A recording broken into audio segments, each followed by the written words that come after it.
माझ्या प्रिय बालमित्रांनो, बघा, प्रत्येकदा शस्त्रक्रिया करीत असताना भूल देण्याची गरज भासते। आता ही भूल देणं ही अत्यंत महत्त्वाची गोष्ट आहे, कारण जर का रोग्याच्या वेदना अतिशय कमी करायच्या असतील आणि शस्त्रक्रिया व्यवस्थित यशस्वी करायची असेल तर त्याच्याकरिता ॲनेस्थेशिया देतात।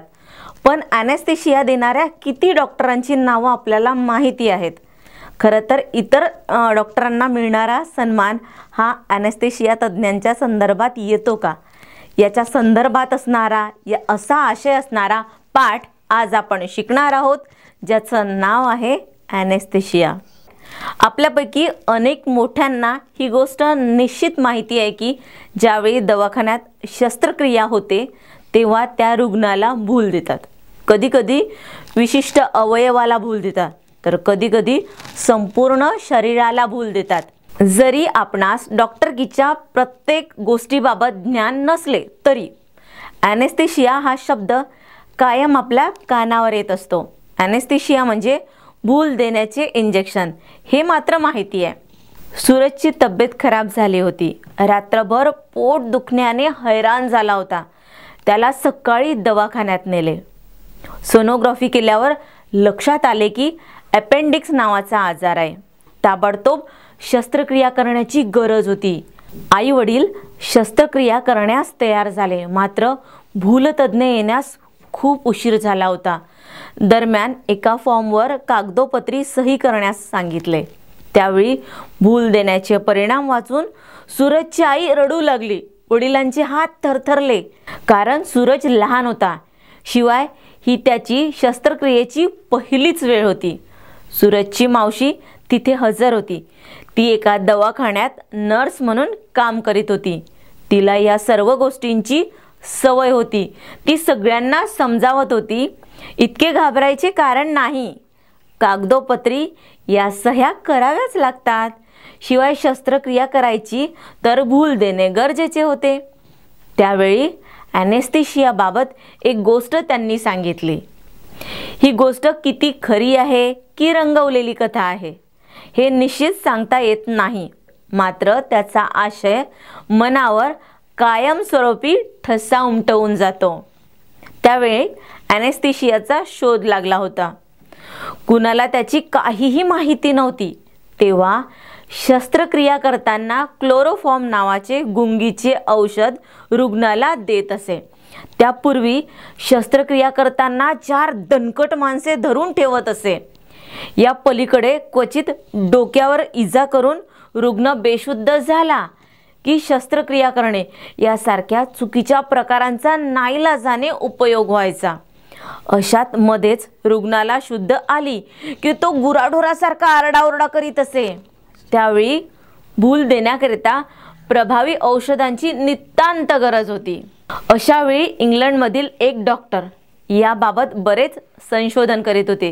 त्यांनी बऱ्याच प्रयोगांनंतर एक अत्यंत प्रभावी औषध बनविले, जे शस्त्रक्रियेपूर्वी दिल्यानंतर तेवढी जागा बधीर होत असे। त्यानंतर शस्त्रक्रिया सुरळीत व्हायची। रुग्णाला त्याची जाणीवही होत नसे। त्यालाच लोकल ॲनेस्थेशिया असे म्हणतात। ते औषध खूप प्रभावी होते। त्याचा वापर कुणावर व कसा करायचा याचा मोठा गहन प्रश्न होता। डॉक्टरांचा मुलगा वडिलांची धडपड पाहत होता। तो वडिलांना म्हणाला, त्याच्या डाव्या हाताला 6 बोटे आहेत, त्यातील 1 बोट अतिरिक्त आहेत, त्यामुळे त्यांनी त्यांचा प्रयोग करताना आधी ते इंजेक्शन माझ्या बोटाला टोचावे, नंतर ते अतिरिक्त बोट काढून टाकावे, त्यामुळे त्यांच्या प्रयोगाचे प्रात्यक्षिक होईल आणि बोटही निघून जाईल। वडिलांना ती कल्पना आवडली। मग ठरल्याप्रमाणे नियोजित दिवशी अकॅडमी ऑफ मेडिकल सायन्स यांना बोलवण्यात आले। त्यावेळी अनेक वैद्यकीय क्षेत्रातील महत्त्वाच्या व्यक्ती, शास्त्रज्ञ, डॉक्टर्स सगळेच शस्त्रक्रिया करण्याच्या वेळी हजर होते। मुलाला आपल्या वडिलांवर पूर्ण विश्वास होता। मुलाच्या बोटाला इंजेक्शन टोचण्यात आले। पूर्ण वेळ मुलाच्या चेहऱ्यावर हास्य जसेच्या तसे होते।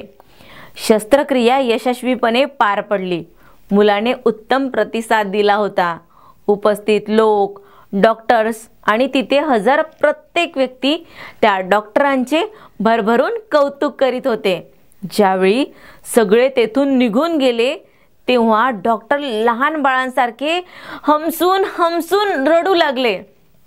कारण ॲनेस्थीशियाची औषध बनवण्यासाठी त्यांना जी 4 रसायने हवी होती त्यातील एक रसायन गडबडीत एकत्र करायचे चक्क विसरून गेले. त्यामुळे ते इंजेक्शन प्रभावहीन ठरले होते.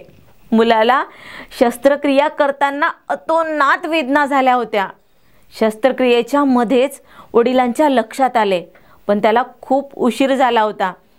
मुलाला किती वेदना सहन कराव्या लागल्या होत्या याची वडिलांना जाणीव झाली. तरी मुलगा वेदना लपवून हसत राहिला होता.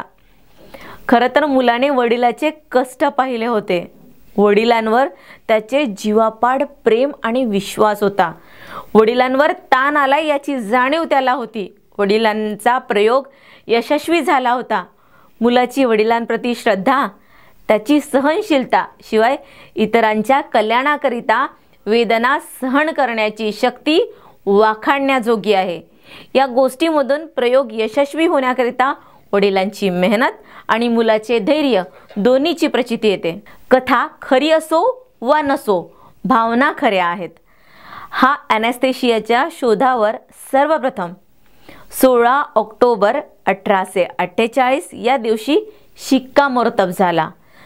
सर्वप्रथम हॅरिस वेल्स, नंतर विल्यम थॉमस ग्रीन मार्टन नाव असलेल्या व्यक्तीने 2 वर्ष प्रयोग केल्यानंतर मॅसेच्युसेट्सच्या जनरल हॉस्पिटलमधल्या बुलकिंच ॲम्फीथिएटरमध्ये जाहीर प्रयोग झाला आणि तो यशस्वी झाला. त्यामुळे आजही शस्त्रक्रिया करताना त्या ठिकाणाला ऑपरेशन थिएटर असे संबोधले जाते. आज कोणतीही शस्त्रक्रिया करण्यासाठी भूलतज्ञाची आवश्यकता असते. त्यांचे कामही गुंतागुंतीचे असते. हृदयाच्या ठोक्यांचा समतोल राखणे, मेंदू, किडनी, लिव्हर यांची काळजी घेणे, त्यांच्या कामावर नियंत्रण ठेवणे, BP नियंत्रित करणे, कृत्रिम श्वासोच्छवास देणे अशा सगळ्या भूमिका लीलया पार पाडणाऱ्या भूलतज्ञ डॉक्टरांना मान, सन्मान, कौतुक मिळत नाही. तो कायम प्रसिद्धीच्या उपराच राहतो. अशी जोखमीची भूमिका पार पाडणाऱ्या किती भूलतज्ञांची नावे आपणास ठाऊक आहेत. कधीतरी आपण त्यांचे आभार मानतो का? त्यामुळे सूरजच्या यशस्वी शस्त्रक्रियेनंतर त्याचे आई, बाबा डॉक्टरांच्या सोबतच भूलतज्ञांचे आभार मानायलाही विसरले नाहीत.